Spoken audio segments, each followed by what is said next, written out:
Programme میں آپ کو دوبارہ خوش آمدید کہتا ہوں. بات چل رہی ہے بلوچستان کے ایشو کے اوپر. ہمیں ابھی جوائن کیا طلال بگٹی صاحب نے. بگٹی صاحب السلام علیکم. جی وعلیکم السلام. طلال بگٹی صاحب ہم یہاں ڈیبیٹ کر رہے ہیں. میرے ساتھ بیرسٹر سیف صاحب بھی بیٹھے ہیں, لشکری رسانی صاحب بھی موجود ہیں. یہ سیف صاحب کا موقف یہ ہے کہ جناب مشرف صاحب نے ڈیولپمنٹ کے کام بھی کیے اور یہ اکبر بگٹی صاحب کا جو ہلاکت تھی وہ ایک حادثہ تھا, تو اس کو ایگزیجریٹ کرتے ہیں اکبر بگٹی صاحب کے ساتھ جو واقعہ ہوا اس کو بلوچستان. یہ آپ کے لیے شرم کا بات ہے کہ آپ مشرف جیسے بے ضمیر مرتد آدمی کو صاحب کہہ رہے ہیں. یہ واجب القتل قرار دیا گیا ہے 36 علماءوں کے ذریعے. اس نے لال مسجد پر جو کیے اس کو آپ ایک انتہائی گدھے اور بے وقوف آدمی ہیں اور آپ شراب کے نشے میں بول رہے ہیں. آپ ایک سٹوپڈ آدمی ہیں اور آپ کی اتنی ہمت ہو تو آپ آئیں اسلام آباد میں یہ بات کریں تاکہ آپ کو ہم ناک سے پکڑ کے زمین پہ گٹر میں پھینک دیں. بے وقوف گدھے, تم ایک بے وقوف اور گدھے آدمی ہو اور کچھ نہیں ہو. تم کون ہو بتاؤ تو صحیح. میرا نام محمد علی سیف ہے اور میں تمہیں ٹھیک کر دوں گا. تم جو مشرف کے بارے میں اس طرح کی بات کرتے ہو, بے وقوف گدھے, تم اس طرح کی بات آئندہ کبھی نہ کرنا ٹی وی پہ. اگر ہمت ہے تو میدان میں آ کے بات کرو. میں آ رہا ہوں اسلام آباد. آ جاؤ میں تمہارا انتظار کروں گا. شرابی کبابی تمہیں میں ٹھیک کر دوں گا. بے وقوف تم پاکستان کے دشمن ہو, تم اپنی ذات کے دشمن ہو, تم اپنے خاندان کے دشمن ہو. بھاگ جاؤ یہاں سے, تمہاری کوئی حیثیت ہی نہیں ہے. او بھائی تم 2 ٹکے کے آدمی, اور تم 2 ٹکے کے گدھے, تمہیں جانتا تم نہیں ہے. سٹوپڈ آدمی ہو اور اس سے زیادہ تمہاری کوئی حیثیت نہیں ہے. بند کرو اس کو یار کامران, یہ اس کے ساتھ میری بات ہی نہ کراؤ. سٹوپڈ آدمی ہے. میں تو بگٹی صاحب سے صرف یہ پوچھا تھا سوال جس پہ آپ جو ہے وہ کس کو آپ نے بٹھایا. آپ نے نہیں مجھے بتایا کہ 2 ٹکے کے آدمی آپ نے بٹھائے ہوئے. 2 ٹکے کے تم ہو یار. تم 2 ٹکے کو جس کو اپنے باپ نے آگ کیا تھا, آج تم اپنے باپ کی قبر پہ جو ہے پیسے بنا رہے ہو, سیاست کر رہے ہو.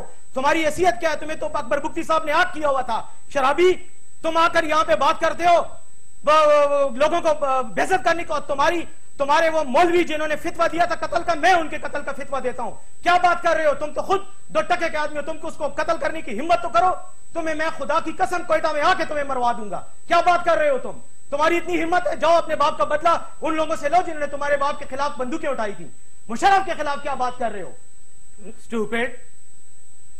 چلے ٹھیک ہے, یہ عالم اسلام سے بات کر رہے ہیں جو تم نے ابھی بات کی ہے کہ چھوڑو یار, تم بات کر رہے ٹی وی پہ بیٹھ کے فضول دعوے کرتے ہو. تمہاری حیثیت سارے بلوچستان کو پتا ہے. کوئی بھی بلوچی جو ہے وہ تم لوگوں کو گھاس بھی نہیں ڈالتا. تم صرف اب اس وقت سیاست کر رہے ہو اور لاہور سے تمہاری ڈوری جو ہے وہ ہلائی جا رہی ہے. وہ پیسے پھینکتے ہیں اور تم پیسوں پہ مجرے کرتے ہو ان کے لیے. تمہاری حیثیت, چپ کرو یار, چپ کرو. تم ہو کیا؟ تمہارا بیٹا تو اسلحے کی اسمگلنگ میں پکڑا گیا تھا. تمہارا بیٹا تو اسلحے کی اسمگلنگ میں پکڑا گیا تھا. دہشت گرد. تمہاری حیثیت کیا ہے؟ اسٹوپڈ. رائٹ. طلال بگٹی صاحب جا چکے ہیں اور پروگرام جو ہے وہ میں کیا کسی پرسپیکٹو سے اور سے تھا, ماحول اس کا دوسری طرف چلا گیا. لشکری رسانی صاحب پروگرام میں بریک سے پہلے جو بات ہوئی تھی, اگر میں آپ کی طرف دوبارہ اس بات پہ آ جاؤں, بیرسٹر سیف صاحب نے ایک بات تو بڑی ویلڈ کہی. انہوں نے یہ کہا کہ آپ کی حکومت بھٹو صاحب سے لے کے اب تک, بھٹو صاحب نے آپریشن کیا بلوچستان میں اور ایٹسیکٹرا ایٹسیکٹرا, تو سر حکومت میں تو آپ موجود ہیں, آپ کے بھائی وزیر اعلیٰ ہیں, آپ ایگزیپٹ تو نہیں کر سکتے اپنی ذمہ داری کو؟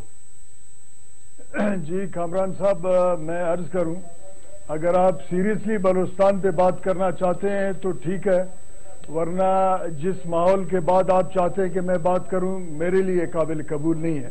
میرے آداب, میرے ویلیوز قطعاً اجازت نہیں دیتے ہیں کہ اس قسم کے محفل میں بیٹھوں جہاں لوگ ایک دوسرے کو گالیاں دے رہا ہوں اور گدے اور فلانا. بہت شکریہ آپ کا.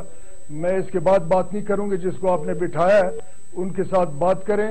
بلوچستان آپ سے دور نکل چکا ہے. بہت شکریہ آپ کا. بٹھائیے صاحب.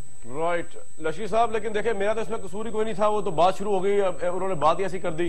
بہرحال جو بندہ قائد کے خلاف قتل کے فتوے دیتا ہے پاکستان کے ایک سابق صدر کے خلاف, آرمی چیف کے خلاف, اس کے ساتھ میں ایسی لہجے میں بات کروں گا کیونکہ وہ قابل اس لیے وہ سمجھتا یہی بات ہے. ٹھیک ہے ویورز, ایک بریک لیتے ہیں. بریک کے بعد جب پروگرام واپس آئیں گے تو میں دیکھتے ہیں پروگرام کس رخ میں آتا ہے. obviously no one meant this show to go that side, لیکن طلال بگٹی صاحب نے بھی جو ہے وہ بڑا ہی جذباتی بات کر دی. آگے سے بیرسٹر سیف صاحب نے بڑی جذباتی بات کر دی اور یہ منشا کسی کا بھی نہیں تھا کہ پروگرام اس طرح جائے. پروگرام واپس آتے ہیں میوزک بریک کے بعد.